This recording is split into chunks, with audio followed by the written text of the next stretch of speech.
Assalamualaikum warahmatullahi wabarakatuh. Bismillahirrahmanirrahim. Alhamdulillahirabbil alamin. Innal hamdalillah nahmaduhu wa nasta'inuhu wa nastaghfiruh. Na'udzubillahi min syururi anfusina wa min sayyiati a'malina. Man yuhdihillahu fala mudhillalah wa man yudhlil fala hadiyalah. Asyhadu an la ilaha illallah wa asyhadu anna Muhammadan abduhu wa rasuluh. Rabbi shrah li sadri wa yassir li amri wahlul 'uqdatam min lisani yafqahu qawli. Allahumma sholli ala Muhammad wa ala ali sayyidina Muhammad. Amma ba'du. Jamaah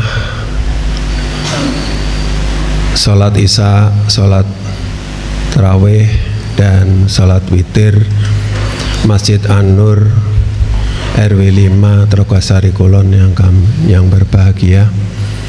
Alhamdulillah pada malam hari ini menginjak hari ke-8 atau malam ke-9 ibadah puasa kita dan semua amal ibadah kita di bulan Ramadan ini.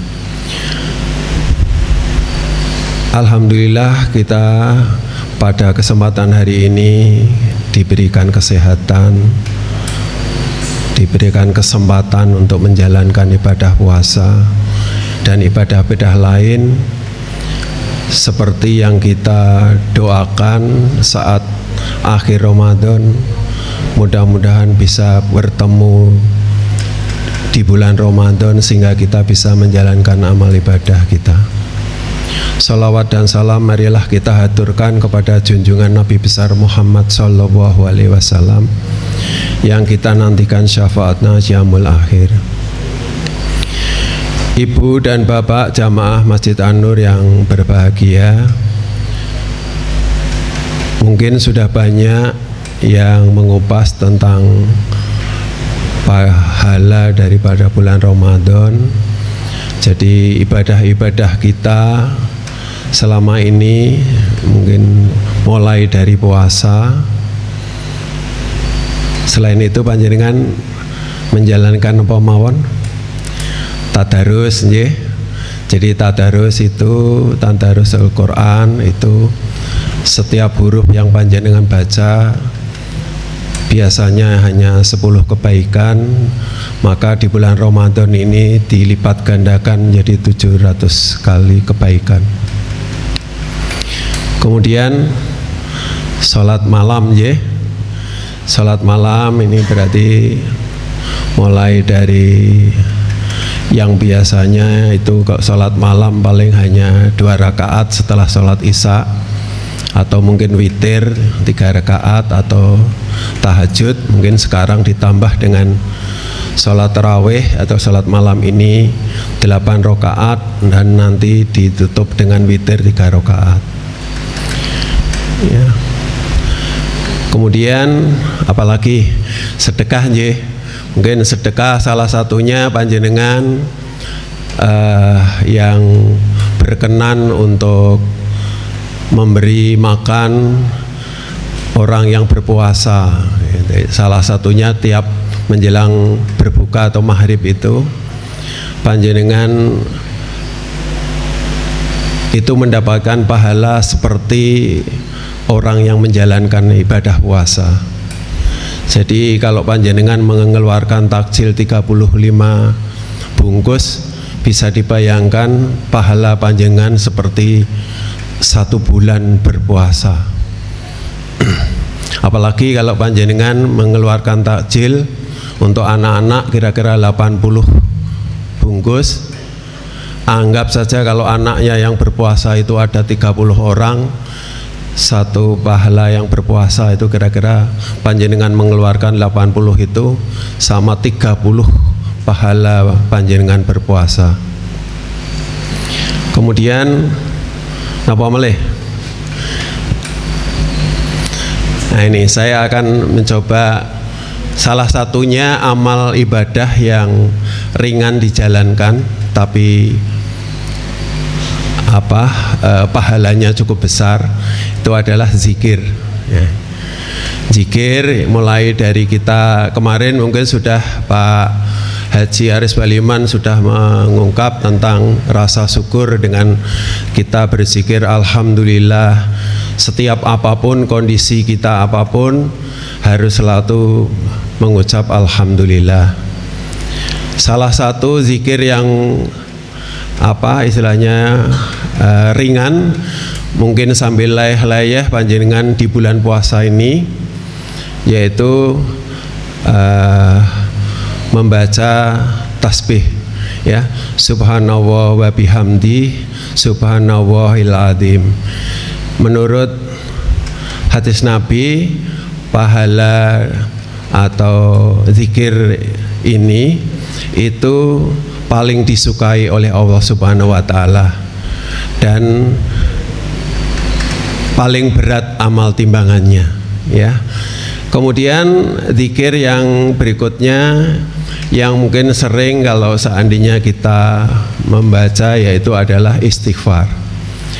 Jadi astagfirullahaladzim.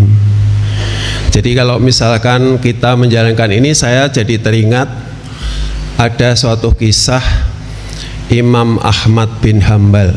Jadi beliau ini ahli hadis yang cukup terkenal ya. Beliau sempat 4 tahun berguru kepada Imam Syafi'i di Mekah. Jadi kemudian setelah menamatkan ilmunya, beliau menetap di Baghdad. Jadi suatu kisah ini, Imam Ahmad bin Hambal ini sudah menjelang tua ya, cukup masyhur di kota Baghdad ini atau di Irak ini. Beliau itu berkenan untuk melanglang buana sampai kepada kota yang disebut dengan kota Basra. Sampai di sana beliau menjelang Isya, menjalankan sholat Isya ya, sebagai musafir ya. Setelah sholat Isya itu beliau Imam Ahmad bin Hambal ini ngantuk gitu ya.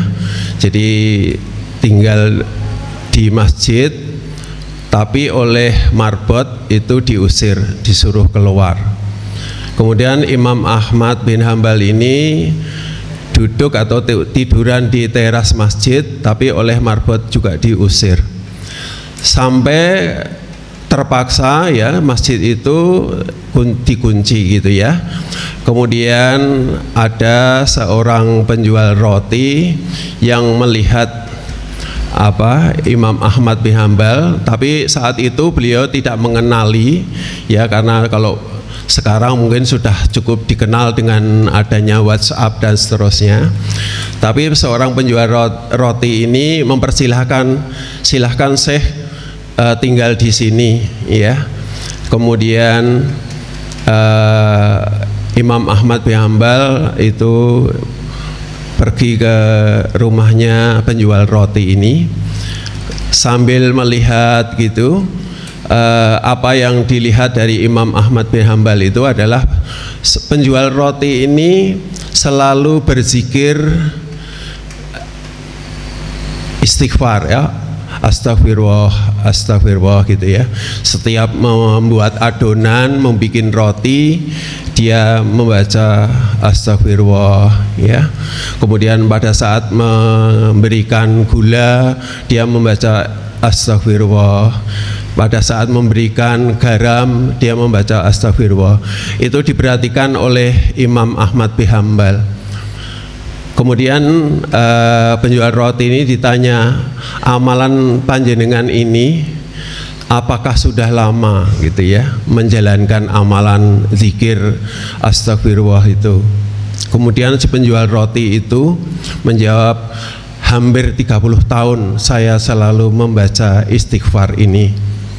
Kemudian Imam Ahmad bin Hambal bertanya, apa istilahnya, dampak apa setelah Anda membaca istighfar ini? si penjual roti ini menjawab bahwa semua permintaan saya selalu dikabulkan oleh Allah Subhanahu wa Ta'ala. Hanya satu yang belum dikabulkan. Kemudian Imam Ahmad bin Hambal bertanya lagi, apa itu satu permintaan yang belum dikabulkan? Kemudian penjual roti itu menjawab, saya ingin bertemu dengan Imam Ahmad yang cukup terkenal di kota Baghdad. Kemudian Imam Ahmad bin Hambal ini langsung mengucap, Allahu Akbar, Masya Allah. Jadi istighfarmu itulah yang membawa saya ke sini, katanya, kata Imam Ahmad bin Hambal ini. Kemudian keduanya berpelukan, bahwa Imam Ahmad bin Hambal langsung memperkenalkan diri bahwa sayalah Imam Ahmad bin Hambal itu. Jadi betapa dahsyatnya suatu zikir yang mungkin bagi kita seperti sederhana, tapi kenyataannya itu bisa mengabulkan semua permintaan panjenengan semuanya. Monggo, ini sekelumit cerita istighfar yang saya kutip dari buku, bisa mengilhami kita semuanya, seluruh jamaah Masjid An-Nur, untuk paling tidak mengamalkan zikir yang mungkin ringan diucapkan dengan lisan kita, tapi betapa dahsyatnya, betapa mantapnya amal timbangannya. Itu aja yang mungkin saya mengingatkan kepada panjenengan, karena ya kita berbagi cukup 7 menit berbagi ilmu. Demikian yang bisa saya sampaikan. Kurang lebihnya apabila cerita ini saya ada kekurangannya, mohon maaf. Tapi kalau ada kebenarannya, itu adalah yang saya ketahui dari Allah Subhanahu wa Ta'ala. Demikian, assalamualaikum warahmatullahi wabarakatuh.